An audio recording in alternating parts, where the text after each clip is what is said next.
Financial ലിറ്ററസിയെക്കുറിച്ചാണ് നമ്മൾ കഴിഞ്ഞ എപ്പിസോഡിൽ പറഞ്ഞത്. ഇന്നിപ്പോൾ നമ്മൾ മറ്റൊരു സബ്ജക്റ്റാണ്, സാമ്പത്തികവുമായി ബന്ധപ്പെട്ടതാണ്. KGRF ഇൻവെസ്റ്റിൻ്റെ CEO Shri R. Rajiraj നമ്മോടൊപ്പം ചേരുകയാണ്. സർ, സാധാരണക്കാരായ എല്ലാവരുടെയും ഒരു ആഗ്രഹമാണ് നമ്മൾ എന്നാണ് കോടീശ്വരനാവുക എന്നുള്ളത്. ഈ ഇടയ്ക്ക് ഇപ്പം സാറ് തന്നെ പലരെയും അഡ്വൈസ് ചെയ്യുന്നത് ഞാൻ കേട്ടിട്ടുണ്ട്. ഒരു കോടീശ്വരനാവുക എന്ന് പറഞ്ഞാൽ അസംഭവ്യമായ കാര്യമൊന്നുമല്ല. സാധാരണക്കാരനെ സംബന്ധിച്ചിടത്തോളം വ്യക്തമായ ലക്ഷ്യത്തോടു കൂടിയുള്ള നീക്കങ്ങളുണ്ടെങ്കിൽ അതിന് കഴിയും എന്ന് പറയുന്നത് കേട്ടിട്ടുണ്ട്. അപ്പോൾ എങ്ങനെയാണ് ഇത് സാധ്യമാവുക? കോടീശ്വരനാവുക എന്ന് പറഞ്ഞാൽ ഇപ്പം നമ്മൾ ലക്ഷം കഴിഞ്ഞപ്പോൾ കോടി ആണ് കൂടുതൽ യൂസ് ചെയ്യുന്നത്, മില്യൺ. അതെ.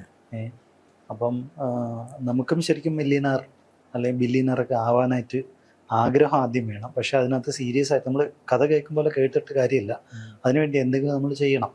അപ്പം നമ്മൾ ഈ പറയുന്ന കാര്യങ്ങൾ പോലും ട്രോള് വരാൻ സാധ്യതയുള്ള ഒരുപാട് സാധനങ്ങളുണ്ട്. ട്രോള് വരട്ടെ, നെഗറ്റീവ് കമൻറ്റ് വരട്ടെ എന്ന് ഞാൻ വിചാരിക്കണം. എന്നാലേ കൂടുതൽ ആൾക്കാരിലേക്ക് അത് എത്തണം, ഈ നോളജ് എത്തണ്ടേ.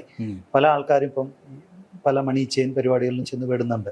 പെട്ടെന്ന് പണക്കാരനാവുക എന്നുള്ള ഏറ്റവും വലിയ ആഗ്രഹം ഈ ഇന്ത്യ മൊത്തത്തിൽ എടുത്തു കഴിഞ്ഞാൽ അത് നമ്മുടെ ഈ മലയാളി സൊസൈറ്റിയുടെ ഇടയിൽ കുറച്ച് കൂടുതലാണ്. പണ്ട് കാലം മുതലേ ഉണ്ട്, അതിപ്പോൾ കുറച്ച് കൂടുതലാണ്. നമ്മൾ ഈ സംസാരിക്കുന്നതിൻ്റെ ഇടയിൽ തന്നെ ഈ ഒരു 10-15 മിനിറ്റ് അല്ലെങ്കിൽ അരമണിക്കൂറിൻ്റെ ഇടയിൽ തന്നെ നൂറുകണക്കിന് ആൾക്കാർ നമ്മുടെ ഈ കേരളത്തിൽ തന്നെ പറ്റിക്കപ്പെട്ടിട്ടുണ്ടാവും. ഇതുപോലെ ആഗ്രഹം കൊണ്ടല്ല എല്ലാവരും നടക്കുന്നത്. ആഗ്രഹങ്ങൾ വേണം, നല്ല ലൈഫ് നമുക്ക് പ്രതീക്ഷകളാണ് മുന്നോട്ട് കൊണ്ടുപോകണം എല്ലാവരെയും. അപ്പോൾ എല്ലാവർക്കും കോടീശ്വരനാവാൻ പറ്റട്ടെ. പക്ഷെ കോടീശ്വരനാവണമെങ്കിൽ അതിന് വേണ്ടിയിട്ട് കുറച്ച് ഡിസിപ്ലിൻ ഉണ്ട്. കിട്ടുന്ന വരുമാനം അതിനെ കൺസർവ് ചെയ്ത് ഇൻവെസ്റ്റ് ചെയ്ത് തുടങ്ങണം. അത് ആവശ്യമില്ലാത്ത അൺനെസസറി സ്പെൻഡിങ് ചെയ്യാതിരിക്കുക. അത് തീവ്രമായിട്ട് ആഗ്രഹിച്ചു കഴിഞ്ഞാൽ നമുക്ക് അതിലോട്ട് എത്താൻ പറ്റും. പക്ഷെ അതിനകത്ത് നമ്മൾ ഇന്ന് ഒരു ദിവസം കൊണ്ട് തന്നെ നമുക്ക് ഒരുപാട് പൈസ അങ്ങ് സമ്പാദിക്കാമെന്ന് കരുതി ആരെങ്കിലും പറയുന്നതിന് പുറകെ പോയി മണി ചെയിൻ തട്ടിപ്പും പിന്നെ ഒരു വാല്യൂ ഇല്ലാത്ത റിയൽ എസ്റ്റേറ്റ് ഇൻവെസ്റ്റ്മെൻറ്റും അങ്ങനെ പല ആൾക്കാരും പെട്ടുപോകുന്നുണ്ട്. അത് പൈസയാക്കി മാറ്റാൻ പറ്റാത്ത, മീൻസ് ലിക്വിഡിറ്റി ഇല്ലാത്ത അസറ്റുകളിൽ കഴിയുന്നതും പോയി ഇൻവെസ്റ്റ് ചെയ്യാതിരിക്കുക. അതിലൊന്നാണ് ഇപ്പോൾ റിയൽ എസ്റ്റേറ്റ്. റിയൽ എസ്റ്റേറ്റ് നല്ലൊരു അസറ്റാണ്, പക്ഷെ എല്ലാ ഏരിയയിലും ഒരുപോലെ നമുക്ക് അപ്രീസിയേഷൻ കിട്ടണം നിർബന്ധമൊന്നുമില്ല. ഒരു കാലത്തും ഡെവലപ്മെൻറ്റ് വരാൻ സാധ്യതയില്ലാത്ത സ്ഥലത്ത് പോയി നമ്മൾ കുറേ ഏരിയ അക്വയർ ചെയ്ത് വാങ്ങിയിട്ടു, അതിനകത്ത് മുറിച്ച് വിറ്റ് പൈസ ഉണ്ടാക്കാന്നൊക്കെ ആരൊക്കെ പറഞ്ഞ് പറ്റിച്ച് കൊണ്ടുപോയതായിരിക്കും. അങ്ങനെ ഒരുപാട് ആൾക്കാർ ഇതുപോലെ സംസാര മധ്യ ആൾക്കാർ ഇതൊക്കെ ഡിസ്കസ് ചെയ്യാറുണ്ട്. ഇപ്പോൾ NRIസിനാ പലപ്പോഴും ഇതുപോലത്തെ അബദ്ധങ്ങൾ വരുന്നത്. ഇപ്പം മില്യനർ ആവാൻ അല്ലെങ്കിൽ കോടീശ്വരനാവാനൊക്കെ ആൾക്കാർക്ക് ആഗ്രഹം ഉണ്ടെങ്കിൽ അതിന് ശരിക്കും പറഞ്ഞാൽ വേണ്ട കുറച്ച് ഡിസിപ്ലിൻ ഉണ്ട്. നമ്മുടെ വരുമാനം എത്രയാണെന്ന് കൃത്യമായിട്ട് അറിഞ്ഞാൽ മാത്രമേ ഈ കോടീശ്വരനിലേക്ക് എത്താൻ പറ്റുള്ളൂ. ഒന്ന്, അത് ഈ ഫിനാൻഷ്യൽ ഫ്രീഡം എന്ന് പറയുന്ന ടോപ്പിക്കായിട്ട് റിലേറ്റഡ് ആണ്. ഈ പറഞ്ഞ നമ്മുടെ ഡിസ്കഷനിൽ വരുന്ന എല്ലാ കാര്യങ്ങളും ഫിനാൻഷ്യൽ ഫ്രീഡമായിട്ട് കണക്ട് ചെയ്താൽ കുറച്ചുകൂടെ നന്നായിരിക്കും. അപ്പോൾ കോടീശ്വരനാവാനായിട്ട് ആദ്യം ചെയ്യേണ്ടത് വരുമാനം തുടങ്ങുന്ന മാസം ഏതാണോ ആ മാസം മുതൽ തന്നെ നമ്മളൊരു നിശ്ചിത തുക മാറ്റി വയ്ക്കുക. അത് ഒരു കേസ് സ്റ്റഡി വെച്ചിട്ട് ഒരു എക്സാമ്പിൾ വെച്ച് പറയാം. ഇപ്പോൾ ഒരാളിൻ്റെ കയ്യിൽ 10,000 രൂപ മാറ്റി വയ്ക്കാനുണ്ട് എല്ലാ മാസവും. ഇപ്പം IT കമ്പനികളിലൊക്കെ ഇപ്പോൾ ജോലി കിട്ടി കഴിഞ്ഞാൽ ഒരു 25,000 മുതൽ 30,000 രൂപ വരെ സ്റ്റാർട്ടിങ് എൻട്രി കേഡർ ജോലികൾക്ക് കിട്ടാറുണ്ട്. അതിൻ്റെ ഒരു 1/3 മാറ്റി വെച്ചാൽ മതി. ഒരു 10,000 രൂപ മാറ്റി വെച്ചെന്നോ തുടങ്ങിക്കഴിഞ്ഞാൽ ഈ 20-30 വർഷത്തോളം ആളിനെ ഇൻവെസ്റ്റ് ചെയ്യാൻ പറ്റുകയാണെങ്കിൽ ഏറ്റവും കുറഞ്ഞത് ഒരു 5 കോടി രൂപയോളം ഈ ഒരാളിന് അക്വയർ ചെയ്യാൻ പറ്റും. അല്ല ഈ കിട്ടുന്ന പൈസ മുഴുവനും ചിലവാക്കി 30,000 രൂപ കിട്ടിയിട്ട് 25,000 രൂപ ചിലവാക്കി 5,000 രൂപ മിച്ചം SBI അക്കൗണ്ടിലും കിടക്കും. പറ്റുമെങ്കിൽ മാസാവസാനം സാലറി പിന്നെ വരുമല്ലോ എന്ന് കരുതിയിട്ട് ഈ 5,000 കൂടെ തീർത്തിട്ട് സന്തോഷമായിട്ടിരിക്കും. പൈസ അക്കൗണ്ടിൽ കിടന്നാലേ ടെൻഷനുള്ളൂ, സീറോ ആയി കഴിഞ്ഞാൽ പ്രശ്നമൊന്നുമില്ലല്ലോ. അങ്ങനെയുള്ള ആൾക്കാരും കാണാറുണ്ട്. പൈസ കയ്യിൽ വരുന്നതാണ് ബുദ്ധിമുട്ട്. പല ആൾക്കാർ സംസാരിക്കും, തമാശയോട് പറയുന്നതാണ്. പക്ഷെ ആഗ്രഹങ്ങൾ അപ്പോഴും ഉണ്ട്. അപ്പം കോടീശ്വരനാവണമെങ്കിൽ നമ്മൾ ആദ്യം വേണ്ടത് ഈ ബഡ്ജറ്റ് വെച്ച് ജീവിക്കുക. എത്ര രൂപ വരുമാനം വരുന്നു, എത്ര രൂപ ചിലവാക്കുന്നു, അങ്ങനെ എഴുതി തയ്യാറാക്കാൻ പറ്റും. അപ്പോൾ അല്ലെങ്കിൽ നമുക്ക് നോട്ട്, മൊബൈലിൽ തന്നെ നോട്ട് ഉണ്ടാക്കിയിടാം. ഇപ്പം ഗൂഗിൾ പേ വഴി ചെയ്യുമ്പോഴത്തേക്കും നമുക്ക് എത്ര രൂപ സ്പെൻഡ് ചെയ്തു കറക്റ്റ് ഒരു സ്റ്റേറ്റ്മെൻറ്റ് എടുക്കാനായിട്ടുള്ള എളുപ്പമാണ്. ചില ആൾക്കാർ ഇതൊന്നും നോക്കത്തില്ല. പുറകോട്ട് റിവ്യൂ എന്ന് പറയുന്നത് എന്താണ്, റീവ്യൂ എന്ന് വേണമെങ്കിൽ പറയാതെ ഒന്നും കൂടെ നോക്കുക, എന്തിനാണ് സ്പെൻഡ് ചെയ്തത്. അപ്പോൾ ചിലവാക്കി ആവശ്യമില്ലാത്ത കാര്യങ്ങൾ വാങ്ങിക്കൂട്ടി വീട്ടിൽ തന്നെ വെച്ചിരിക്കും. അപ്പോൾ ചില ആൾക്കാരിങ്ങനെ ക്ലയൻസിൻ്റെ ഇടയിലുള്ള ഡിസ്കഷനിൽ തന്നെ പലപ്പോഴും പറയും, വീട്ടിലെ മോൾ അല്ലെങ്കിൽ മോൻ ഇങ്ങനെ സാധനങ്ങൾ ഓർഡർ ചെയ്തു, ആമസോണിൽ വന്ന് ഒരു പുതിയ ചെരുപ്പാണ് അല്ലെങ്കിൽ ഷൂ റാക്കാണ്, അതവിടെ വെച്ചിട്ടുണ്ട്, അത് പൊട്ടിക്കാതെ അടുത്തൊരു സാധനം കണ്ടപ്പോൾ ഇതേ സാധനം അല്ലെങ്കിൽ വേറൊരു മോഡലിൽ കണ്ടപ്പോൾ അതിനെ ഓർഡർ ചെയ്യും. അപ്പം ഇങ്ങനെ ആവശ്യമില്ലാതെ സ്പെൻഡ് ചെയ്യും. നമ്മുടെ ഈ ആവശ്യമില്ലാത്ത കാര്യങ്ങൾ വാങ്ങിക്കൂട്ടുന്നതുകൊണ്ടാണ് നമുക്ക് കോടീശ്വരനാവാൻ ഡിലേ ആവണത്. അതുകൊണ്ട് ആവില്ല എന്നല്ല, നമുക്ക് എളുപ്പം ആവണമെങ്കിൽ കുറച്ച് ഡിസിപ്ലിനോടുകൂടി നമ്മൾ കിട്ടുന്ന വരുമാനം കൺസർവ് ചെയ്ത് ഒരു ബലംപിടുത്തം വേണം. അത് സ്പെൻഡ് ചെയ്യാനായിട്ട് കുറച്ചുകൂടെ സമയമെടുത്ത് ആലോചിച്ച് ചെയ്യാം. നമ്മൾ ഡ്രസ്സ് മേടിക്കാൻ പോകുന്നു, ഞാൻ വിൻഡോ ഷോപ്പിംഗ് ചെയ്യുന്ന ഒരാളാണ്. ഇടയ്ക്കിടയ്ക്ക് പോയി എനിക്ക് ചില ഷോപ്പുകളിൽ സ്ഥിരമായിട്ട് പോകും. ഞാൻ മാക്സിൽ പോകും, സ്മാർട്ട് ബസാറിലൊക്കെ പോകും, രാമചന്ദ്രനിൽ പോകും. കോട്ടയത്ത് പോകുമ്പോഴത്തേക്കും ഇതുപോലത്തെ ഷോപ്പുകൾ കണ്ടു കഴിഞ്ഞാൽ പലതവണ കയറി കണ്ട് ഇട്ടൊക്കെ നോക്കിയതിന് ശേഷം തിരിച്ച് അവിടെ വെച്ചിട്ട് ഇതെനിക്ക് ചേരില്ല. അപ്പോൾ ചില ആൾക്കാരാണെങ്കിൽ കണ്ട അവിടെ നോക്കെ വാങ്ങിയിട്ട് പോകും. വീട്ടിൽ ചെന്നിട്ട് നോക്കി ഇത് വേണ്ടായിരുന്നു, തിരിച്ചുകൊണ്ട് കൊടുക്കാനും ബുദ്ധിമുട്ട്, അവർ ഈഗോന് ഹേർട്ട് ചെയ്യുന്നവർ അവിടെ തന്നെ വെച്ചിരിക്കും, പിന്നെ അത് ഇടത്തേ ഇല്ല. അതുപോലെ തന്നെ ഈ ചെരുപ്പ് അല്ലെങ്കിൽ ഒരു ഓർണമെൻറ്റ്സ് വാങ്ങാൻ പോയി പല പല കാര്യങ്ങളും ആവശ്യമില്ലാതെ വാങ്ങിക്കൂട്ടി നമ്മുടെ വരുമാനത്തിന് പിന്നെയും ഒരു ക്യാഷ് ഫ്ലോ ഇല്ലാത്തൊരു സിറ്റുവേഷൻ വരും. അങ്ങനെ ഒരു സാധ്യത ഉണ്ടോ എന്നൊന്നും അന്വേഷിക്കാതെ അല്ലെങ്കിൽ അതിനെക്കുറിച്ചൊന്നും ആലോചിക്കാതെ അൺനെസസറി സ്പെൻഡിങ് കാരണമാണ് നമ്മൾ ഈ കോടീശ്വരനാവാൻ ഡിലേ ആവണം. അതാ ഡിലേ എന്നുള്ള പേര് ഞാൻ പറയാം. പെട്ടെന്ന് ആവണമെങ്കിൽ നമ്മൾ നേരത്തെ തന്നെ ഇതിനെക്കുറിച്ച് കാര്യങ്ങൾ കൺസൾട്ട് ചെയ്ത് ഒരു പ്രൊഫഷണൽ അഡ്വൈസറെ കണ്ടിട്ട് ഒരു കൺസൾട്ടൻ്റെ അടുത്ത് പോയി കഴിഞ്ഞാൽ കുറച്ച് കാര്യങ്ങൾ പറഞ്ഞു തരും. ഇപ്പം നമ്മൾ ഡോക്ടറിനെ കണ്ട് എന്തെല്ലാം കാര്യങ്ങൾ, ഇപ്പോൾ സ്പെഷ്യലൈസ്ഡ് ഡോക്ടേഴ്സ് അല്ലേ, അപ്പം നമ്മൾ എന്തെങ്കിലും ഓർത്തോ പ്രശ്നം ഉണ്ടെങ്കിൽ ഓർത്തോ ഡോക്ടറെ പോയി കാണും, മൈഗ്രെയിൻ ആണെങ്കിൽ ആ റിലേറ്റഡ് ആയിട്ടുള്ള ഡോക്ടറെ പോയി കാണും, ന്യൂറോ ഡോക്ടറെ പോയി കാണും. അപ്പോൾ അതുപോലെ ഈ പറഞ്ഞ ഫിനാൻസ് ഡോക്ടേഴ്സിനും ആണെങ്കിൽ പറയാൻ പറ്റും. അങ്ങനെ പറയുന്നുണ്ടെങ്കിൽ തെറ്റുണ്ടെന്ന് എനിക്കറിയില്ല. അതായത് നമുക്ക് ഈ പറഞ്ഞ മണി മാറ്റേഴ്സിനെ കുറിച്ചിട്ട് സ്വന്തമായിട്ട് ആലോചിച്ചൊരു തീരുമാനമെടുത്താൽ തെറ്റിപ്പോകുമെങ്കിൽ എന്തുകൊണ്ട് വേറൊരാൾക്ക് കൺസൾട്ട് ചെയ്തുകൂടെ? നമ്മളെക്കാളും നന്നായിട്ട് ഈ കാര്യങ്ങൾ ഗൈഡ് ചെയ്യാൻ അറിയാവുന്ന ഒരാളുണ്ടെങ്കിൽ അവരെ തേടിപ്പോയി കണ്ട് ഡിസ്കസ് ചെയ്തിട്ട് അവർ പറഞ്ഞു തരുന്ന കാര്യങ്ങൾ ഫോളോ ചെയ്താൽ മതിയാവും. പലപ്പോഴും നമ്മൾ സ്വന്തമായിട്ട് എടുക്കുന്ന തീരുമാനങ്ങൾ പലപ്പോഴും തെറ്റിപ്പോകാറുണ്ട്. ഇത് നമ്മൾ ഭയങ്കര സന്തോഷത്തിലിരിക്കുന്ന സമയത്ത് എടുക്കുന്ന പല തീരുമാനങ്ങളും തെറ്റിപ്പോകുമെന്ന് പലരും പറയാറുണ്ട്. അതൊരു സൈക്കോളജിയാണ്. അതുപോലെ ഭയങ്കര സങ്കടത്തിലിരിക്കുന്ന സമയത്ത് എടുക്കുന്ന ആ ഇമോഷണൽ ഡിസിഷൻസ്, ഇമ്പൾസീവ് ബൈയിങ്, അപ്പോൾ ഈ കാര്യങ്ങൾ പലപ്പോഴും നമ്മൾ അത് കൺട്രോൾ ചെയ്തിട്ടില്ലെങ്കിൽ നമുക്ക് ഈ പറഞ്ഞ കോടീശ്വരനാവാൻ ബുദ്ധിമുട്ട്. പല ആൾക്കാരും കോടീശ്വരനാവുന്നത് കൊണ്ട് കണ്ട് അസൂയപ്പെട്ടിട്ട് കാര്യമില്ല. അങ്ങനെ ആവണമെങ്കിൽ നമ്മുടെ ഇത് ആ ഒരു സൈക്കോളജിയാണ് ഇതിനകത്ത് വർക്ക് ചെയ്യേണ്ടത്. ഇത് എനിക്ക് ആവശ്യമില്ലാത്ത സാധനം മാറ്റി വയ്ക്കുക, വേണ്ട. അപ്പം അങ്ങനെ നോ എന്ന് പറയാനും കൂടി ശീലിക്കുക. ചില ആൾക്കാർ വന്നിട്ട് നമ്മൾ ചാരിറ്റി ഫണ്ട്, സാറിൻ്റെ പേരൊക്കെ ഇതിനകത്ത് നോട്ടീസിൽ വരും അല്ലെങ്കിൽ ബാനറിൽ അടിച്ച് വരും എന്നൊക്കെ പറയുമ്പോൾ നമുക്കൊരു മോട്ടിവേഷൻ, സന്തോഷം. അപ്പോൾ അവരെ കുത്തമ്പണക്കാരെന്നൊക്കെ പറയുന്നത് കേട്ടിട്ടില്ല, പണ്ട് സിനിമയിലെ കണ്ടിട്ടുള്ള പോലെ. അപ്പം അങ്ങനത്തെ കാര്യങ്ങൾക്ക് വേണ്ടി ആവശ്യമില്ലാതെ സ്പെൻഡ് ചെയ്യുന്നവരുണ്ട്. ഈ ജയറാമിൻ്റെ ഒരു മൂവി ഞാൻ കണ്ടിരിക്കുക, ഇതുപോലെ റിപ്പീറ്റ് ചെയ്ത് കണ്ടൊരു മൂവി, പേര് ഇവിടെ വിട്ടുപോയി. അതുപോലെ പുള്ളി ഗൾഫിൽ അങ്ങണ്ടായിരുന്നു, ഇവിടെ വന്ന് അമ്പലത്തിലെ കമ്മിറ്റി പ്രസിഡൻറ്റോ ഉത്സവ കമ്മിറ്റി, പിന്നെ അവിടുത്തെ ബിസിനസ്സൊക്കെ പോയി, പിന്നെ പുള്ളി ഒളിച്ച് നടക്കേണ്ട അവസ്ഥ വന്നു.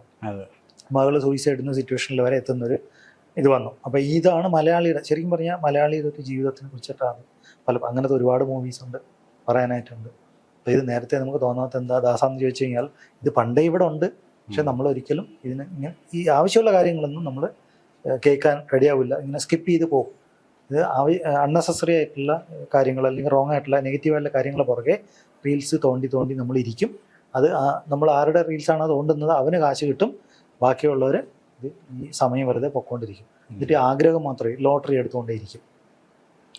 എന്നെങ്കിലും നമ്മൾ കോടീശ്വരനാവുന്നതായിട്ട് നമ്മളുടെ കോടീശ്വരനാവാനുള്ള അസറ്റ് നമ്മുടെ ഉണ്ട്, നമ്മുടെ നോളജ് അല്ലെങ്കിൽ നമ്മുടെ ജോലി, അതിൽ ഒരു വരുമാനം മാറ്റി വെച്ച് നമുക്ക് കോടീശ്വരനാവാനായിട്ട് പറ്റും. അപ്പം ഡിസിപ്ലിൻ വളരെ ഇമ്പോർട്ടൻ്റ് ആണ്. ഈ സ്പെൻഡ് ചെയ്യുന്നതിന് മുന്നേ നമ്മൾ ഇൻവെസ്റ്റ് ചെയ്യാം, ഫസ്റ്റ് റൂൾ അതാണ്. അപ്പം സാധാരണ ആൾക്കാരുടെ രീതിയാണെങ്കിൽ സ്പെൻഡ് ചെയ്ത് മിച്ചം ഒരു 5 രൂപ വല്ല മിക്കും, 100 രൂപ കിട്ടി 5 രൂപ മിച്ചം വന്ന് അത് അക്കൗണ്ടിൽ ഇട്ടിരിക്കും. അതേ സമയത്ത് സമ്പന്നരാവാൻ സീരിയസ് ആയിട്ട് ആഗ്രഹിക്കുന്ന അല്ലെങ്കിൽ സമ്പന്നരായിട്ടുള്ള ആൾക്കാർ, ഹെൽത്തി ആയിട്ടുള്ള ആൾക്കാർ ചെയ്യുന്ന രീതി ആദ്യം ഇൻവെസ്റ്റ് ചെയ്യും, മിച്ചം ഉണ്ടെങ്കിൽ അതിൽ നിന്ന് കുറച്ച് സ്പെൻഡ് ചെയ്യാൻ. അപ്പം സ്പെൻഡ് ചെയ്യേണ്ട, പട്ടിണി കിടന്ന് ചാവണം എന്നല്ല ഉദ്ദേശിച്ചത്, അതിനും ട്രോൾ ചെയ്യാനുള്ള ആൾക്കാർ കാണും മിക്കവാറും. അതായത് ഞാൻ ഒന്നും ചിലവാക്കാതെ ഞാൻ എങ്ങനെ ജീവിക്കും, പെട്രോൾ അടിക്കും, ചിലവ് കൂടിയില്ലേ. അപ്പോൾ ഇപ്പോഴത്തെ സിറ്റുവേഷനിലാണെന്നുണ്ടെങ്കിൽ പെട്രോളിന് ഡീസലിന് വില കൂടുന്നു. അപ്പോൾ ഫാമിലി ബഡ്ജറ്റുകളെല്ലാം താളം തെറ്റിയിട്ടുണ്ട്, കമ്പനികളുടെ ബഡ്ജറ്റും താളം തെറ്റിയിട്ടുണ്ടാവും. അപ്പം അങ്ങനെ ഒരുപാട് പ്രശ്നങ്ങൾക്കിടയിലാണ്. പക്ഷെ അപ്പോഴും നമ്മൾ ഡിസിപ്ലിനോടുകൂടി സ്പെൻഡ് ചെയ്യാൻ റെഡി ആണെങ്കിൽ ഇൻവെസ്റ്റ് ചെയ്ത് തുടക്കം മുതൽ ആദ്യത്തെ സാലറി മുതൽ സ്പെൻഡ് ചെയ്യാതെ കുറച്ച് കൺട്രോൾ ചെയ്ത് കൊണ്ടുപോവുകയാണെങ്കിൽ നമുക്ക് കോടീശ്വരമാവാനുള്ള അവസരങ്ങളുണ്ട്. 100% പേർക്കും സാധ്യതകളുണ്ട്. പക്ഷേ കുറച്ച് സമയം കൂടുതലെടുക്കും ചിലർ പെട്ടെന്ന് കോടീശ്വരനാവാനുള്ള. ഡിസിപ്ലിൻ വളരെ ഇമ്പോർട്ടൻ്റ് ആണ് ഈ കോടീശ്വരനാവാനായിട്ടുള്ള കാര്യങ്ങളിൽ. സാർ നേരത്തെ പറഞ്ഞ പോലെ ഈ റിയൽ എസ്റ്റേറ്റ് അതൊരു കാലത്തൊരു വലിയ ഒരു ബൂമിങ് സെക്ടർ ആയിരുന്നു. പക്ഷേ ഇപ്പോൾ അതിനൊരു ചെറിയ നിറം മങ്ങിയിട്ടുണ്ട്. പക്ഷെ അപ്പോഴും അതിനകത്തുള്ളൊരു ഇൻവെസ്റ്റ്മെൻറ്റ്, സാർ നേരത്തെ പറഞ്ഞ പോലെ NRIs അവരൊക്കെ ഈ റിയൽ എസ്റ്റേറ്റ് കേരളത്തിൽ വലിയ ഒരു പണം മുടക്കുന്ന ഒരു രീതി കാണുന്നുണ്ട്. അത് ഒരു പരിധിവരെ പ്രയോജനപ്രദമാകുമോ?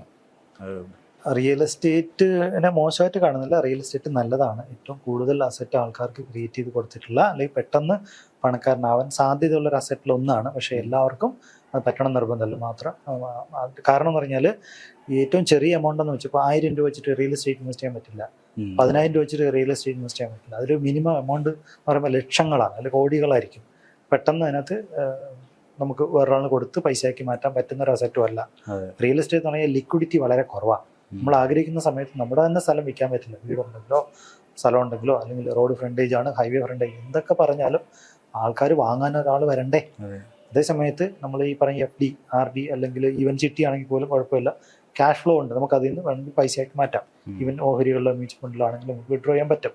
ബോണ്ടുകളിലാണെങ്കിലും കുറച്ച് വെയിറ്റ് ചെയ്താൽ നമുക്കൊരു ഡെപ്പോസിറ്റ് തിരിച്ച് പൈസ എടുക്കാൻ വലിയ ബുദ്ധിമുട്ടില്ല. റിയൽ എസ്റ്റേറ്റ് ഏറ്റവും ലിക്വിഡിറ്റി കുറഞ്ഞ സാധനം, most illiquid asset in the world. അത് വലിയ ബുദ്ധിമുട്ടാണ്. അപ്പം ഈ NRIസിന് പറ്റുന്ന അബദ്ധം എന്ന് പറഞ്ഞാൽ അവർ കിട്ടുന്ന പൈസ എല്ലാം കൂടെ നാട്ടിലോട്ട് അയച്ചു കൊടുക്കും.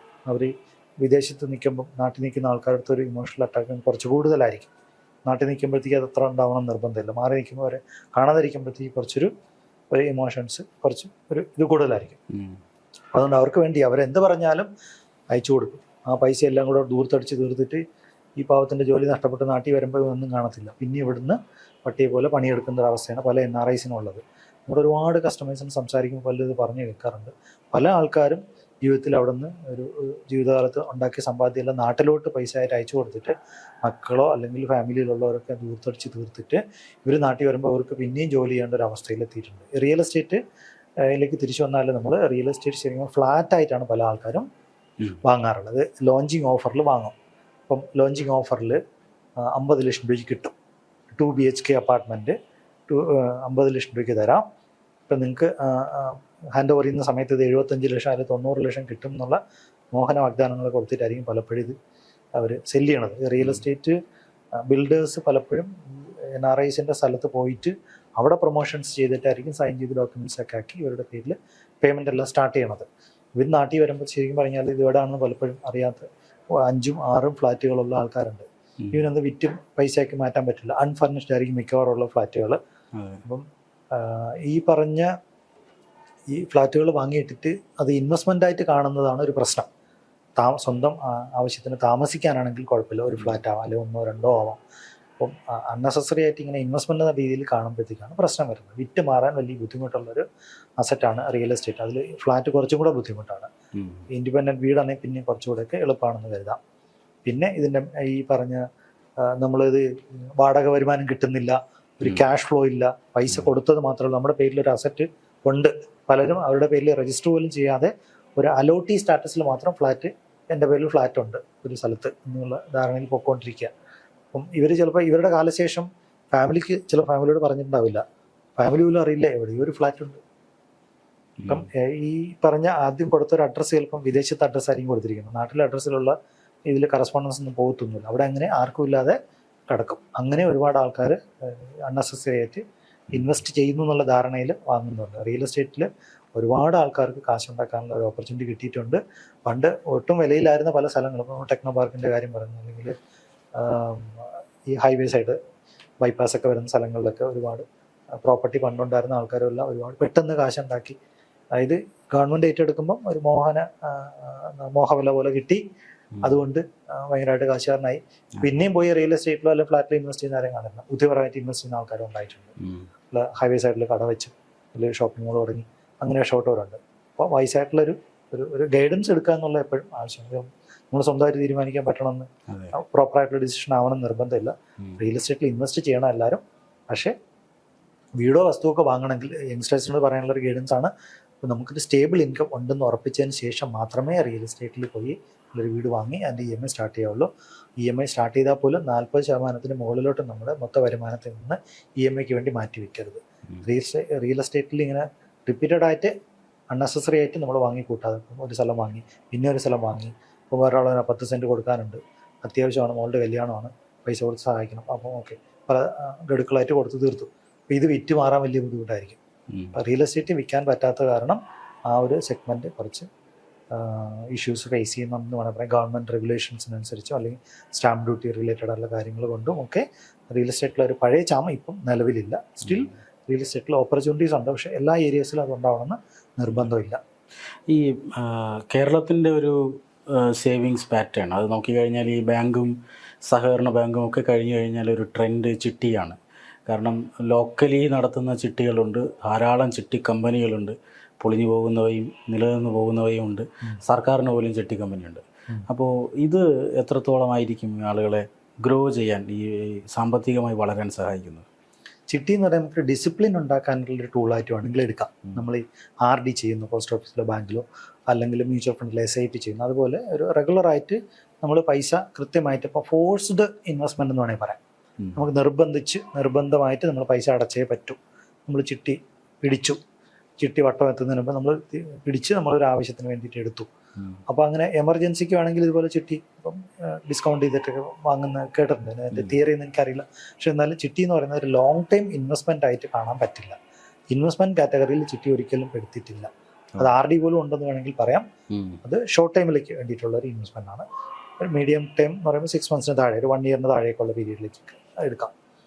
അതേസമയത്ത് ഈ ചിട്ടി എന്ന് പറഞ്ഞാൽ 5% താഴെ മാത്രമേ റിട്ടേൺസിന് പോസിബിലിറ്റി ഉള്ളൂ.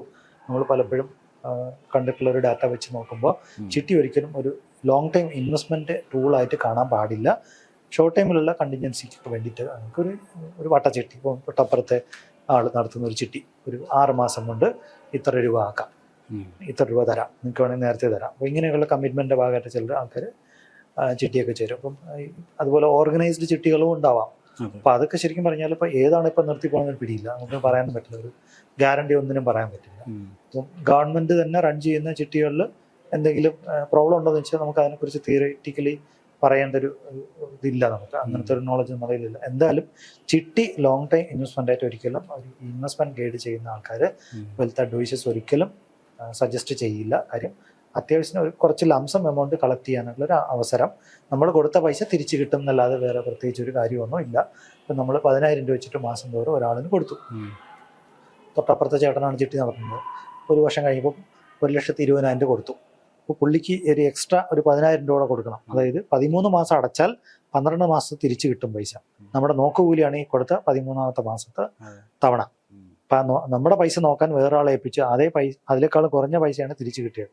പിന്നെ എന്തിനാ ചിട്ടി കൂടുന്നത്? അപ്പം ചിട്ടി എന്ന് പറയുമ്പോൾ കൂടുതൽ ആൾക്കാർ അങ്ങനെയൊക്കെ ചെയ്യാറുണ്ട്. നാട്ടിൻപുറത്ത് പലപ്പോഴും അങ്ങനെ ഞാനും ചെയ്തിട്ടുണ്ട്.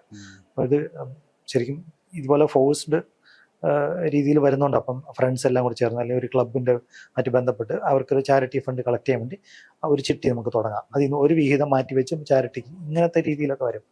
അല്ലാതെ വലിയ എമൗണ്ട് നമ്മുടെ ലൈഫിലെ റിട്ടയർമെൻറ്റ് കോർപ്പസിന് വേണ്ടി ഒരിക്കലും ചിട്ടിയൊന്നും പോയി ചേർന്നേക്കരുത്. അപ്പോൾ ഷോർട്ട് ടൈം ഉള്ള കാര്യങ്ങൾക്ക് വേണ്ടി ചെയ്യുന്നതിന് വലിയ കുഴപ്പമൊന്നുമില്ല. ചിട്ടിയിൽ നിന്ന് ഒരുപാട് അസറ്റ് ക്രിയേറ്റ് ചെയ്യാൻ ധാരണ മനസ്സിൽ വെക്കരുത്. അതിനേക്കാളും ബെറ്റർ ആയിട്ടുള്ള ഒരുപാട് അവന്യൂസ് നമ്മൾ ചുറ്റും ഉണ്ട്. പക്ഷേ ഈ ചിട്ടിയിൽ നിന്ന് സ്വർണത്തിലേക്ക് പോകുന്നവരുണ്ട്. ആ ഒരു ലംസം വാങ്ങിയിട്ട് അത് നേരെ സ്വർണത്തിലേക്ക് ഇൻവെസ്റ്റ് ചെയ്യുക. പലരും ഇപ്പോൾ പറയാറുണ്ട്, അന്ന് എൻ്റെ കയ്യിലുണ്ടായിരുന്ന സ്വർണ്ണം ഉണ്ടായിരുന്നെങ്കിൽ ഇപ്പോൾ ഞാൻ കോടീശ്വരനായിരുന്നു എന്ന്. അപ്പോൾ സ്വർണത്തിലെ ഇൻവെസ്റ്റ്മെൻറ്റ് എങ്ങനെയാണ്? സ്വർണം വാങ്ങിക്കൂട്ടുന്നത് ഇപ്പോൾ നിലവിൽ രാജ്യത്തിന് പോലും അത്ര ഗുണകരമല്ല എന്ന് പറയുന്നുണ്ട്. അപ്പോൾ ഈ സ്വർണത്തിൻ്റെ ഇൻവെസ്റ്റ്മെൻറ്റ് എങ്ങനെയായിരിക്കും ഇനി അങ്ങോട്ടുള്ള ദിവസങ്ങളിൽ? സ്വർണം ഒരിക്കലും നമ്മൾ ലോകം മുഴുവനുള്ള ആൾക്കാരെ കൺസിഡർ ചെയ്ത് കഴിഞ്ഞാൽ സ്വർണ്ണം ഒരിക്കലും ആൾക്കാർ ഇൻവെസ്റ്റ് ചെയ്യാതിരിക്കില്ല. കാര്യം ഇൻവെസ്റ്റ് ചെയ്യാൻ ഏറ്റവും താല്പര്യം തോന്നുന്ന ഒരു അസറ്റായിട്ട് നമുക്ക് സ്വർണ്ണത്തിനെ കാണാം. കാര്യം പണയം വയ്ക്കാൻ എളുപ്പമാണ്, വിറ്റാൽ പൈസയാക്കി മാറ്റാൻ എളുപ്പമാണ്, ലിക്വിഡിറ്റിയുടെ പ്രോബ്ലം വരുന്നില്ല, ഏത് സമയത്തും പൈസയാക്കി മാറ്റാൻ എളുപ്പമുള്ളൊരു അസറ്റായിട്ട് ഗോൾഡ് കാണുന്നുണ്ട്. എസ്പെഷ്യലി കേരളത്തിൽ ഏറ്റവും കൂടുതൽ ഗോൾഡ് ലോൺ കമ്പനികളുള്ള സ്റ്റേറ്റാണ് നമ്മൾ. ബാങ്കുകളുടെ തന്നെ ഒരു മേജർ വരുമാനത്തിലുള്ള കാരണം ഈ പറഞ്ഞ ഗോൾഡ് ലോണൊക്കെയാണ്. അപ്പം പ്രൈവറ്റ് സെക്ടറിലും ഗവൺമെൻറ് സെക്ടറിലും ഒക്കെ ഉള്ള പല ബാങ്കുകളും അവരുടെ മേജർ ഇൻകം ആയിട്ട് ഈ പറഞ്ഞ ഗോൾഡ് ലോണിനെ പലപ്പോഴും പുതിയതായിട്ട് പ്രൊമോട്ട് ചെയ്ത് കൊണ്ടുവരുന്നതും കാണാറുണ്ട്. അപ്പോൾ ഗോൾഡ് ഇൻവെസ്റ്റ് ചെയ്യുന്നത് ശരിക്കും ഇൻവെസ്റ്റ്മെൻ്റ് ആയിട്ട് കാണുകയാണെങ്കിൽ ഓർണമെൻറ്റ്സ് ആയിട്ട് വാങ്ങാതിരിക്കുക. നമ്മൾ പണിക്കൂലി കൊടുക്കണം, അങ്ങനത്തെ കുറേ അൺനെസസറി എക്സ്പെൻസസ് അതിനകത്ത് വരുന്നുണ്ട്. നിങ്ങൾ 10,000 രൂപ വിലയുള്ള ഗോൾഡ് മേടിച്ചു. അപ്പോൾ 10,000 എന്ന് പറയാൻ പറ്റില്ല, 1 ഗ്രാമിന് തന്നെ 12,000 14,000 രൂപയൊക്കെ ഉണ്ട്. അപ്പം ഒരു ഗ്രാം സ്വർണം 15,000 റൗണ്ട് ഓഫ് കാൽക്കുലേഷൻ എളുപ്പത്തിന് 15,000 എന്ന് പറയാം. 15,000 രൂപ കൊടുത്ത് 1 ഗ്രാം ഗോൾഡ് മേടിച്ചു. ഈ 1 ഗ്രാം ഗോൾഡിൽ നിന്ന് ആരും ജോലിയിലൊന്നും പോകത്തില്ല. അപ്പോൾ അങ്ങനത്തെ ഒരു പ്രശ്നം ഉണ്ടെങ്കിൽ ഇൻവെസ്റ്റ്മെൻ്റ് ആണെങ്കിലും നമുക്ക് ഇൻവെസ്റ്റ്മെൻറ്റിനാണ് നമ്മൾ ഈ ഗോൾഡ് വാങ്ങുന്നത്. ആ ഒരു തോട്ട് പ്രോസസ്സ് നമുക്കുള്ളതെങ്കിൽ നമുക്ക് ഡിജിറ്റലായിട്ട് ഇത് വാങ്ങാനുള്ള അവസരമാണ്. നേരത്തെ സോവറിൻ ഗോൾഡ് ബോണ്ട് ഗവൺമെന്റ് തന്നെ പ്രൊമോട്ട് ചെയ്തിരുന്നു. ആൾക്കാർ ഗോൾഡ് ഇമ്പോർട്ട് കുറയ്ക്കാൻ വേണ്ടി ആൾക്കാരുടെ ഒരു ഈ പറഞ്ഞ താല്പര്യം കുറയട്ടെ, അല്ലെങ്കിൽ ഇൻവെസ്റ്റ്മെന്റ് ആയിട്ടാണ് കാണണമെങ്കിൽ ഈ ഗോൾഡിന്റെ ബോണ്ടിൽ ഇൻവെസ്റ്റ് ചെയ്താൽ സം പെർസെൻറ്റേജ് ഇൻട്രസ്റ്റും കൂടെ കൊടുത്തിരുന്നു. ഗവൺമെന്റ് അത് ലയബിലിറ്റി ആയിട്ട് മാറിയത് ഇപ്പോൾ നിർത്തി. ഞാനും ഈ പറഞ്ഞ ബാങ്ക് വഴി സോവറിൻ ഗോൾഡ് ബോണ്ടിൽ ഫണ്ടിൽ ഇൻവെസ്റ്റ് ചെയ്തിരുന്നു. അപ്പോൾ അത് ഓട്ടോമാറ്റിക് അത് മെച്യൂരിറ്റി ആയിട്ട് വരികയാണ് ചെയ്യുന്നത്. നമുക്ക് വിഡ്രോ ചെയ്യാൻ പറ്റത്തില്ല, ലിക്വിഡിറ്റി ഇല്ല. അപ്പം ലിക്വിഡിറ്റി ഒട്ടും ഇല്ലാത്തൊരു അസറ്റാണ് ഈ പറഞ്ഞ സോവറിൻ ഗോൾഡ് ബോണ്ട്. അങ്ങനത്തെ ബോണ്ടുകൾ പലപ്പോഴും അങ്ങനെയാണ്. കുറച്ച് പീരീഡ് നമ്മൾ വെയിറ്റ് ചെയ്താൽ നമുക്ക് നേട്ടം ഉണ്ടാക്കാൻ അല്ലെങ്കിൽ പൈസയാക്കി മാറ്റാൻ പറ്റുള്ളൂ. ഗോൾഡ് ഇൻവെസ്റ്റ് ചെയ്യുന്ന ഒട്ടും മോശം കാര്യമല്ല. പക്ഷേ ഓർണമെന്റ്സ് ആയിട്ട് വാങ്ങിയിട്ടാണ് സാധാരണ മലയാളികൾ ഞാൻ മകളുടെ കല്യാണത്തിന് വേണ്ടിയിട്ട് മേടിച്ചു ഒരു 5 പവൻ്റെ ഒരു മാല മേടിച്ചു വെച്ചു. ഈ 5 പവൻ്റെ മാല വാങ്ങി വെച്ചിരിക്കുന്നത് ചിലപ്പം ഒരു 10 വർഷത്തിന് ശേഷം കല്യാണം നടത്തി കൊടുക്കുന്ന കുട്ടിക്ക് വേണ്ടിയിട്ട്, ആൾക്ക് വേണ്ടിയിട്ടായിരിക്കും. ആ സമയത്ത് മോഡൽ പറയും ഇത് വേണ്ട, അപ്പോൾ കൊണ്ടുപോയി ഇത് പിന്നെ എക്സ്ചേഞ്ച്, അപ്പോൾ പണിക്കൂലിയെല്ലാം കൂടെ പോയി കിട്ടി. അപ്പം ആ സമയത്തുള്ള പണിക്കൂലി കൊടുക്കും. അപ്പോൾ അതുകൊണ്ട് ഓർണമെന്റ്സ് ആയിട്ട് വാങ്ങാതെ കോയിനോ ബിസ്ക്കറ്റോ ബാറോ അല്ലെങ്കിൽ എന്താണോ നമ്മൾ ഇൻവെസ്റ്റ്മെന്റ് രീതിയായിട്ട് ഫിസിക്കൽ ഗോൾഡ് വാങ്ങണമെങ്കിൽ അങ്ങനത്തെ ഒരുപാട് ടൂൾസ് ഉണ്ട് അതർ ദാൻ ഈ പറഞ്ഞ ഓർണമെന്റ്സ്. അപ്പോൾ അതാകുമ്പോൾ മേക്കിംഗ് ചാർജിൻ്റെ ഒരു പ്രശ്നം ഇവിടെ വരുന്നില്ല. എന്തായാലും ഒരു സം പെർസെൻറ്റേജ് എക്സ്ട്രാ കൊടുക്കേണ്ടി വരും if you compare to digital gold. Digital gold എന്ന് പറയുമ്പോൾ നമ്മൾ ഗോൾഡായിട്ട് കിട്ടില്ല. അതേ സമയത്ത് റിയലി ഗോൾഡിൽ ഇൻവെസ്റ്റ് ചെയ്തിട്ടുള്ള ഇതുണ്ട്, ഗോൾഡ് സ്കീമുകളുണ്ട്, മ്യൂച്വൽ ഫണ്ട് കമ്പനികൾ മാനേജ് ചെയ്യുന്ന ETF-കളുണ്ട്, എക്സ്ചേഞ്ച് ട്രേഡഡ് ഫണ്ട്സ്. ഗോൾഡിൻ്റെ വാല്യൂവിനെയാണ് അവർക്ക് യൂണിറ്റുകളായിട്ട് കൊടുത്തിരിക്കുന്നത്. അപ്പം നമ്മളൊരു 1 ലക്ഷം രൂപയാണ് ഇൻവെസ്റ്റ് ചെയ്തിരിക്കുന്നത്. അപ്പോൾ അതിനെ 1 ലക്ഷം രൂപ ഡിവൈഡഡ് ബൈ നമ്പർ ഓഫ് ഈ പറഞ്ഞ സം യൂണിറ്റ്സ്. ഇപ്പം 10,000 രൂപ വിലകളാണെങ്കിൽ നമുക്കൊരു യൂണിറ്റ് കിട്ടി. അതിനിപ്പം 10,000 100,000 ഡിവൈഡ് ചെയ്തിട്ടാണ് 1 ഗ്രാമിനെയൊക്കെ ലിസ്റ്റ് ചെയ്തിരിക്കുന്നത്. എക്സ്ചേഞ്ച് വഴി വാങ്ങാനായിട്ട് പറ്റും. മ്യൂച്വൽ ഫണ്ടുകളുടെ തന്നെ പല സ്കീമുകളും പലപ്പോഴും പുതിയതായിട്ടൊക്കെ ലോഞ്ച് ചെയ്യാറുണ്ട്. ഗോൾഡ് സ്കീമുകളുണ്ട്. അപ്പോൾ അതായിരിക്കും കുറച്ചുകൂടെ ഡിജിറ്റൽ ഗോൾഡ് ആയിരിക്കും കുറച്ചും കൂടെ സേഫ് ആയിട്ടുള്ള ഇൻവെസ്റ്റ്മെന്റ്. കള്ളം കൊണ്ടുപോകത്തില്ല, തെഫ്റ്റ് അവോയ്ഡ് ചെയ്യാൻ പറ്റും. പൈസ ബാങ്കിൽ നിന്ന് എടുത്ത് നമ്മൾ ജുവലറി വരെ യാത്ര ചെയ്യുന്നതിലുള്ള റിസ്ക് അതും ഭയങ്കര ഒരു ബുദ്ധിമുട്ടാണ്. അങ്ങനെ വെച്ച് നോക്കുമ്പോൾ ഡിജിറ്റൽ ഗോൾഡ് കുറച്ചും കൂടെ സേഫാണ്. ഏത് സമയത്തും പൈസയ്ക്ക് മാറ്റാം. നമ്മുടെ ഗോൾഡ് ഇരിക്കുന്നത് കള്ളനെന്നല്ല, വീട്ടുകാർക്കും കൂടെ ചിലപ്പോൾ അറിയാൻ പറ്റണമെന്നില്ല. ഒരു ഡിജിറ്റൽ സെർവറിൽ ഇത് സേവ് ചെയ്ത് വെച്ചിട്ട് നമ്മുടെ പേരിൽ ഒരു ഫയല്, അത് എത്ര വർഷം വേണമെങ്കിലും അതുപോലെ സേഫ് ആയിട്ടിരിക്കും. അതുകൊണ്ട് വേറെ റിസ്ക് ഫാക്ടേഴ്സ് ഒന്നുമില്ല. അതിന് വേണ്ടിയിട്ടുള്ള മോണിറ്റർ ചെയ്യാൻ വേണ്ടിയിട്ടുള്ള ഒരു ഇൻ്റർമീഡിയറീസും സെറ്റപ്പുകളെല്ലാം ഉള്ള സ്ഥിതിക്ക് നമുക്ക് ഫിസിക്കൽ ഗോൾഡിൻ്റെ അത്രയും റിസ്ക് ഇല്ല. എന്നാൽ ഗോൾഡിൻ്റെ വില കൂടുന്നതിനനുസരിച്ച് ഈ പറഞ്ഞ് നമ്മുടെ ഇരിക്കുന്ന ഡിജിറ്റൽ ഗോൾഡിൻ്റെ വാല്യൂ ഇൻക്രീസ് ചെയ്തിട്ടുണ്ടാവും.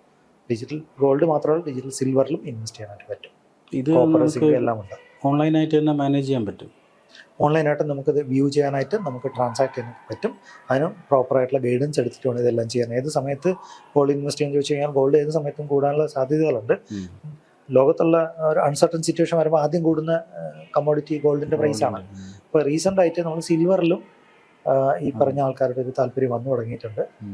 സിൽവറിലുള്ള താല്പര്യം വരാനുള്ള കാരണം എന്ന് പറഞ്ഞാൽ നമുക്ക് തന്നെ അറിയാം, EV ഇലക്ട്രിക് വെഹിക്കിൾസ്, സോളാറിൻ്റെ പല കമ്പോണൻസ്, പിന്നെ മെഡിക്കൽ ഡിവൈസസ്, അങ്ങനെ പല പല സെഗ്മെൻറ്റിലും സോളാറിൻ്റെ ഈ പറഞ്ഞ സിൽവറിൻ്റെ യൂസേജ് വളരെ കൂടുതലായതുകൊണ്ടാണ് ഇപ്പോൾ സാറ്റലൈറ്റിൽ പോലും ഈ പറഞ്ഞ സോളാറിൻ്റെ കമ്പോണൻസിൻ്റെ ആവശ്യം, ഈ സിൽവറിൻ്റെ ആവശ്യം വരാറുണ്ട്. അതുകൊണ്ട് സിൽവറിൻ്റെ ഇൻഡസ്ട്രിയൽ യൂസേജ് കൂടുതലായതുകൊണ്ട് സിൽവറിൻ്റെ വില കൂടുന്നുണ്ട്. ചില സമയത്ത് ഗോൾഡിനേക്കാൾ കൂടുതൽ, ചില സമയത്തല്ല, പലപ്പോഴും ഗോൾഡിനേക്കാൾ വില കൂടുതൽ റേഷ്യോ നോക്കുമ്പോൾ സിൽവറിലാണ് വില കൂടിയിട്ടുള്ളത്.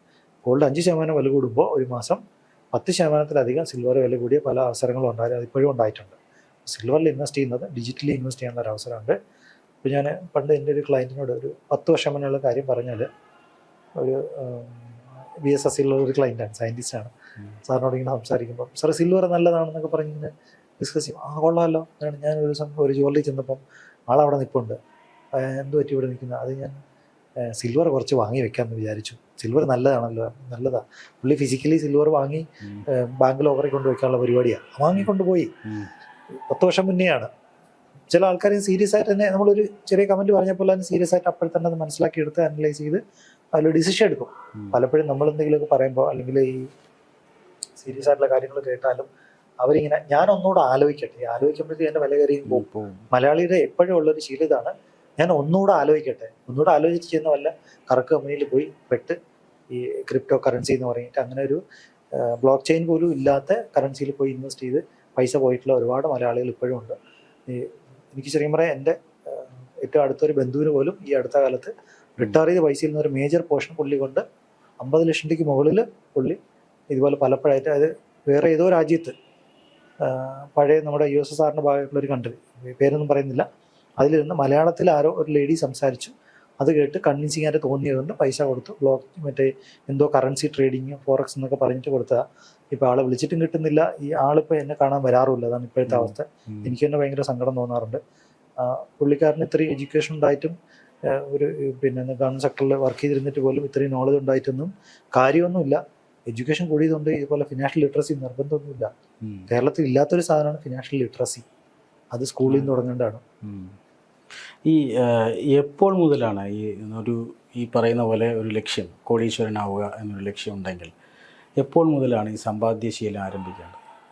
നമ്മൾ സാലറി കിട്ടിക്കഴിഞ്ഞ് ഒരു വരുമാനം, സാലറി എന്നല്ല, വരുമാനം കിട്ടുന്നത് എന്ന് മുതലാണോ ആ നാൾ മുതൽ നമുക്ക് ഇൻവെസ്റ്റ്മെൻറ്റ് ഈ കോടീശ്വരനാവാനായിട്ടോ അല്ലെങ്കിൽ ഫിനാൻഷ്യൽ ഫ്രീഡം ഉണ്ടാക്കാനോ വേണ്ടിയിട്ട് സ്റ്റാർട്ട് ചെയ്യാം. അത് ശരിക്കും സ്കൂൾ ഡേയ്സ് മുതൽ തുടങ്ങുകയാണെങ്കിൽ കുറച്ചുകൂടി ബെറ്റർ ആയിരിക്കും. സാലറി കിട്ടുന്നതിന് മുമ്പേ നമുക്ക് പോക്കറ്റ് മണി കിട്ടും. സ്കൂളിൽ പോകുന്ന സമയത്ത് അന്ന് ചായ കുടിക്കാൻ അത്യാവശ്യം വന്നാലോ 10 രൂപ കയ്യിൽ വെച്ചോ അല്ലെങ്കിൽ 100 രൂപ കയ്യിൽ വെച്ചോ ഇങ്ങനെ പറയും കൊടുത്തു വിടും. ചില പിള്ളേരിങ്ങനെ സേവ് ചെയ്ത് വെക്കും. അപ്പോൾ അത് ഇൻവെസ്റ്റ് ചെയ്യുന്ന രീതി എന്നെക്കുറിച്ച് അവർ പറഞ്ഞു കൊടുക്കാറില്ല. ഫാമിലിയിൽ പലപ്പോഴും അങ്ങനെ നമ്മുടെ മലയാളി കമ്മ്യൂണിറ്റിയിൽ വളരെ കുറവാണെന്ന് പറയാം. പണ്ടൊക്കെ സ്കൂളുകളിൽ കേട്ടിട്ടുണ്ടെങ്കിൽ സഞ്ജയക പദ്ധതി, ബാങ്കിൽ നിന്നൊരു കോയിൻ ബോക്സ് പോലത്തെ സാധനം കൊണ്ട് അതിനകത്ത് പൈസ ഇട്ടിട്ട് അവർ ഡെപ്പോസിറ്റ് ചെയ്യുന്ന അങ്ങനെ രീതികളൊക്കെ ഉണ്ട്. അപ്പോൾ അതിപ്പോൾ നമ്മൾ മ്യൂച്വൽ ഫണ്ട്, SIP അല്ലെങ്കിൽ ബാങ്കിൽ RD, പോസ്റ്റ് ഓഫീസ് RD ആ രീതിയിലേക്കൊക്കെ മാറി. ഇപ്പോൾ സുകന്യ സമൃദ്ധി എന്ന് പറയുന്ന കുട്ടികളുടെ കല്യാണത്തിന് വേണ്ടിയിട്ട് ഇൻവെസ്റ്റ് ചെയ്യുന്ന രീതി. പക്ഷേ അതിനൊക്കെ സുകന്യ സമൃദ്ധിക്കൊക്കെ ഉള്ള പ്രശ്നം എന്ന് പറഞ്ഞാൽ ലോങ് ടൈം പൈസ ഇൻവെസ്റ്റ് ചെയ്യണം, ഒട്ടും ലിക്വിഡിറ്റി ഇല്ല. പക്ഷെ അതുകൊണ്ട് നേട്ടം ഇല്ല എന്നല്ല, നേട്ടമുണ്ട്, പക്ഷേ ഒട്ടും ലിക്വിഡിറ്റി ഇല്ല. അത്യാവശ്യം പൈസയൊക്കെ മാറ്റാൻ പറ്റുന്ന ഒരു സംഭവമാണ് സുകന്യ സമൃദ്ധി എന്ന് പറയുന്ന ഒരു ഇൻവെസ്റ്റ്മെന്റ് രീതി. പലപ്പോഴും റീസെൻ്റ് ആയിട്ടുള്ള നമ്മൾ സെമിനാറിൽ കണ്ടപ്പോഴും ഒരു ഫാമിലിയോട് സംസാരിക്കുമ്പോൾ മോൾക്ക് വേണ്ടി ഞാൻ സുകന്യ സമൃദ്ധി ചേർന്നിട്ടുണ്ട് എന്ന് പറഞ്ഞു. പക്ഷേ ഇതിനകത്ത് ലിക്വിഡിറ്റി ഇല്ല എന്നുള്ള പലപ്പോഴും അവർ ശ്രദ്ധിക്കില്ല. അത് വലിയൊരു അപ്രീസിയേഷൻ കിട്ടാൻ സാധ്യതയുള്ള ഒരു ഇൻവെസ്റ്റ്മെന്റ് ഒന്നുമല്ല. കോടീശ്വരനാവണമെങ്കിൽ അല്ലെങ്കിൽ നമുക്ക് ഈ പറഞ്ഞ അസറ്റ് ക്രിയേറ്റ് ചെയ്യണമെങ്കിൽ ആദ്യത്തെ മാസത്തെ വരുമാനം മുതൽ നമ്മൾ സ്റ്റാർട്ട് ചെയ്യണം ഇൻവെസ്റ്റ് ചെയ്യാൻ. അതിനകത്ത് ഡിസിപ്ലിൻ എന്ന് പറഞ്ഞാൽ നമ്മൾ ഈ സ്പെൻഡ് ചെയ്യുന്നതിൽ ഉള്ളൊരു കൺട്രോള്, നമുക്ക് ആവശ്യമില്ലാത്ത സാധനങ്ങൾ വാങ്ങിക്കൂട്ടുന്നത് കുറയ്ക്കുക. ഫസ്റ്റ് അപ്പുറത്തെ വീട്ടിൽ നോക്കി അവിടെ ഉള്ള സാധനങ്ങൾ ഇവിടെയും വേണം തീരുമാനിച്ചാൽ അവിടെ നിന്ന് ഒരു വലിയൊരു കാർട്ടൺ വന്നിറങ്ങി, ഒരു ആമസോണിൽ ഡെലിവറി വന്നു, അതെന്താണെന്ന് ആകാംക്ഷയോടെ നോക്കി നിൽക്കും. ഓക്കെ, വലിയൊരു ഫ്രിഡ്ജ് 2 ലക്ഷം രൂപ വിലയുണ്ട്, ഇവിടുന്ന് സാധനം EMIയിൽ അടുത്തത് ഓർഡർ കൊടുക്കും. ഈ സാധനം 10,000 രൂപയുടെ ഫ്രിഡ്ജിന് വേണ്ട, നമുക്ക് അറ്റ്ലീസ്റ്റ് 50,000 രൂപ ഫ്രിഡ്ജെങ്കിലും മേടിക്കണം, അല്ലെ അത് അടുത്ത പ്രാവശ്യം അപ്ഗ്രേഡ് ചെയ്ത് 1.5 ലക്ഷം രൂപയുടെ ഫ്രിഡ്ജിലേക്ക് പോകും. അപ്പോൾ ഈ രീതിയിൽ അൺനെസസറി സ്പെൻഡ് ചെയ്യുന്നതുകൊണ്ടാണ് പലപ്പോഴും നമുക്ക് അതിനകത്ത് ഈ ഫിനാൻഷ്യൽ ഫ്രീഡത്തിലോട്ടോ അല്ലെങ്കിൽ കോടീശ്വരം എന്നുള്ളൊരു ആഗ്രഹത്തിലോട്ട് എത്താനായിട്ട് ഒരുപാട് ഇതാവണം. പിന്നെ അവസാനം കടക്കണിയിൽ പോയി പെടുകയാണ് ഈ ഓവർ സ്പെൻഡിങ് കൊണ്ട് പറ്റിപ്പോകുന്നൊരു സിറ്റുവേഷൻ. മാത്രമല്ല ബഡ്ജറ്റ് എഴുതാതെ തന്നെ പല മലയാളികളും, അല്ലെങ്കിൽ നമ്മുടെ ഈ മലയാളികളാണല്ലോ നമ്മുടെ ഈ പറഞ്ഞ ഡിബേറ്റ് അല്ലെങ്കിൽ പോഡ്കാസ്റ്റ് കാണുക. അപ്പം മലയാളികളുടെ ഇടയിൽ ശരിക്കും സ്പെൻഡ് ചെയ്യാനായിട്ടുള്ളൊരു ടെൻഡൻസി ഉള്ളൊരു കമ്മ്യൂണിറ്റിയാണ്. അപ്പം എന്താണ് ഏറ്റവും കൂടുതൽ കാറുകളുടെ കച്ചവടം നടക്കുന്നത്, അല്ലെങ്കിൽ മാരുതി പോലും ഈ വാഹനങ്ങളുടെ പുതിയ മോഡലിന് വേണ്ടിയിട്ടുള്ള ഒരു സർവേ നടത്തുന്നത് പാലായിലാണ് പലപ്പോഴും കേട്ടിട്ടുണ്ട്. കേരളത്തിൽ തന്നെയാണുള്ളത്. അപ്പോൾ ഏറ്റവും കൂടുതൽ സ്പെൻഡ് ചെയ്യാൻ പറ്റുന്ന ഒരു കമ്മ്യൂണിറ്റി അവിടെ ഉണ്ടെന്ന് കരുതിയിട്ടായിരിക്കാം പുതിയ ഏറ്റവും കൂടുതൽ ബാങ്കുകളുള്ളത് പത്തനംതിട്ട ജില്ലയിൽ, ആലപ്പുഴ ജില്ലയിൽ, തിരുവല്ല, ആലപ്പുഴ ജില്ലയിൽ, യെസ്. അപ്പം തിരുവല്ലയിൽ ഇന്ത്യയിലുള്ള ഒട്ടുമിക്ക ബാങ്കുകളും ഉള്ളൊരു സ്ഥലമാണ് ഈ പറഞ്ഞ നമ്മുടെ കേരളത്തിലുള്ളൊരു ചെറിയൊരു പോക്കറ്റാണ്. അപ്പോൾ അവിടെ ഈ ചില ആൾക്കാർ ഈ പറഞ്ഞ റിയൽ എസ്റ്റേറ്റിൽ ഈ പറഞ്ഞ സ്ഥലങ്ങളിൽ ഇൻവെസ്റ്റ് ചെയ്തിട്ട് തിരുവല്ല, കോട്ടയം, ചങ്ങനാശ്ശേരി ഇങ്ങനത്തെ സ്ഥലങ്ങൾ പലപ്പോഴും 1.5 കോടി രൂപയ്ക്ക് വെച്ച വീട് ഇപ്പം ഒരു 80 ലക്ഷം രൂപ കൊടുക്കാൻ റെഡിയായിട്ട് നിൽക്കുന്നു. പലപ്പോഴും സംസാരിക്കും ഫ്രണ്ട്സ് തന്നെ പറയും, ഈ എങ്ങനെ തോന്നുന്നവർക്ക് വിറ്റിട്ട് പോകും. വേറെ നിവൃത്തിയില്ല, ഇവരെല്ലാം വിദേശത്താണ്, ഈ അപ്പനെ അമ്മയും കൂടെ തിരിച്ചങ്ങോട്ട് കൊണ്ടുപോകും, നാട്ടിൽ ആരും ഇല്ലാത്ത അവസ്ഥ. അപ്പോൾ ഇത് വിറ്റ് കിട്ടുന്ന പൈസയെങ്കിലും മേടിച്ചു, അതും പറ്റുന്നില്ല. റിയൽ എസ്റ്റേറ്റിൻ്റെ ഇഷ്യൂ ആണ് ഈ പറഞ്ഞത്. കോടീശ്വരനാവാനായിട്ടുള്ള ഒരുപാട് അവന്യൂസ് നമ്മുടെ ചുറ്റുമുണ്ട്, പക്ഷേ നമ്മുടെ ഓവർ സ്പെൻഡിങ് ആണ് നമ്മൾ അതിലോട്ട് എത്തിക്കാനായിട്ട് ബുദ്ധിമുട്ടിക്കുന്നത്. ഈ ബഡ്ജറ്റിംഗ് എത്രമാത്രം പ്രധാനപ്പെട്ടതാണ് ഈ ഒരു ലക്ഷ്യത്തിലേക്ക് നമ്മൾ പോകുമ്പോൾ? സാർ നേരത്തെ ഗൂഗിൾ പേയുടെ ഒരു കാര്യം പറഞ്ഞു. നമ്മളിപ്പോൾ ഏറ്റവും കൂടുതൽ ഡിജിറ്റൽ ട്രാൻസാക്ഷൻസ് നമ്മുടെ രാജ്യത്താണ് നടക്കുന്നത്. അപ്പോൾ ഇതിൻ്റെ ഒരു സ്റ്റേറ്റ്മെൻറ്റ് പോലും നമ്മൾ നോക്കാറില്ല. ATM നിന്ന് വരുന്ന ആ സ്ലിപ്പ് നോക്കാൻ തന്നെ നമുക്ക് വലിയ ബുദ്ധിമുട്ടാണ്. അപ്പോൾ ഇങ്ങനെയുള്ളൊരു പോക്ക്, ഇതിനിടയിൽ ബഡ്ജറ്റ് എത്രമാത്രം പ്രധാനപ്പെട്ടതാണ്? ബഡ്ജറ്റിംഗ് വളരെ ഇമ്പോർട്ടൻ്റ്. നമ്മുടെ രാജ്യത്തിനും ബഡ്ജറ്റുണ്ട്, സ്റ്റേറ്റിനും പഞ്ചായത്തിനും മുനിസിപ്പാലിറ്റിക്കും എല്ലാവർക്കും ബഡ്ജറ്റുണ്ട്. എന്തിനാണ് ബഡ്ജറ്റ് ചെയ്യുന്നത്? അപ്പോൾ അടുത്ത് വരുന്ന ഒരു വർഷം അല്ലെങ്കിൽ 5 വർഷത്തേക്ക് എന്തൊക്കെ കാര്യങ്ങളാണ് നമുക്ക് ചെയ്യേണ്ടത്, അതിന് വേണ്ടിയിട്ടുള്ള വരുമാനം എന്തൊക്കെ രീതിയിൽ വരും. നമ്മൾ പക്ഷേ ഫാമിലിയിൽ ഇത് ചെയ്യുന്നുണ്ട്, ഗവൺമെൻറ് ചെയ്യുന്നുണ്ട്. നമുക്ക് എല്ലാവർക്കും അറിയാം, പത്രം വായിക്കുമ്പോൾ ബഡ്ജറ്റ് വന്നു, ഇത്ര ഇന്ന സാധനങ്ങളുടെ വില കുറഞ്ഞു, പ്ലാസ്റ്റിക് സാധനങ്ങളുടെ വില കുറഞ്ഞു, റബ്ബർ അധിഷ്ഠിത സാധനങ്ങളുടെ വില കൂടി, അങ്ങനെ പല പല കാര്യങ്ങളും നമ്മൾ വായിക്കും. പക്ഷേ നമ്മുടെ ഫാമിലി ബഡ്ജറ്റിലേക്ക് വരുമ്പോൾ എന്തോ ഒരു ബുദ്ധിമുട്ട് പോലെയാണ്. ഈ ഡിജിറ്റൽ പേയ്മെൻറ്റുകൾ വന്നതിന് ശേഷം നെഗറ്റീവായിട്ടും പോസിറ്റീവായിട്ടുള്ള കാര്യങ്ങളും വന്നിട്ടുണ്ടെന്ന് പറയാം. അതായത് ഇപ്പം വഴിയിരിക്കുന്ന സ്ട്രീറ്റ് വെൻഡേഴ്സ്, കരിക്ക് കച്ചവടക്കാരനോ അല്ലെങ്കിൽ വെജിറ്റബിൾ വെൻഡേഴ്സോ, കപ്പലണ്ടി വയ്ക്കുന്നവർ, ഇവരെല്ലാം ഈ ഗൂഗിൾ പേയുടെ അല്ലെങ്കിൽ UPI പേയ്മെൻറ്റിൻ്റെ ഇതെല്ലാം വെച്ചിട്ടായിരിക്കും ഇരിക്കുന്ന, സ്കാൻ ചെയ്യാനായിട്ടുള്ള QR കോഡെല്ലാം വെച്ചിട്ടായിരിക്കും ഇരിക്കുക.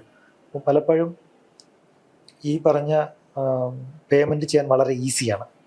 അക്കൗണ്ടിൽ കിടക്കുന്ന പൈസ തീരുന്നത് ഓക്കെ ഇനി ബാലൻസ് കുറവാണെന്ന് എഴുതി കാണിക്കുമ്പോൾ മാത്രം, പലതും ബാലൻസും കൂടെ നോക്കാതെ ഇങ്ങനെ സ്പെൻഡ് ചെയ്തുകൊണ്ടേ ഇരിക്കും. ഈ അക്കൗണ്ടിൽ കിടക്കുന്ന പൈസ സ്പെൻഡ് ചെയ്ത് തീർക്കാനുള്ളൊരു മാർഗ്ഗമായിട്ട് ഡിജിറ്റൽ പേയ്മെൻറ്റിനെ കാണാം. പക്ഷേ ഈ എന്തിനാണ് സ്പെൻഡ് ചെയ്യുന്നുള്ളത് തിരിഞ്ഞ് ഈ സ്റ്റേറ്റ്മെൻറ്റ് നോക്കാൻ ആൾക്കാർക്ക് പലർക്കും പേടിയാണ്. അപ്പോൾ എനിക്ക് ചില സമയത്ത് തോന്നുന്നുണ്ട്, ആവശ്യമില്ലാത്ത സാധനങ്ങളൊക്കെ മേടിച്ചിട്ടുണ്ടാവും.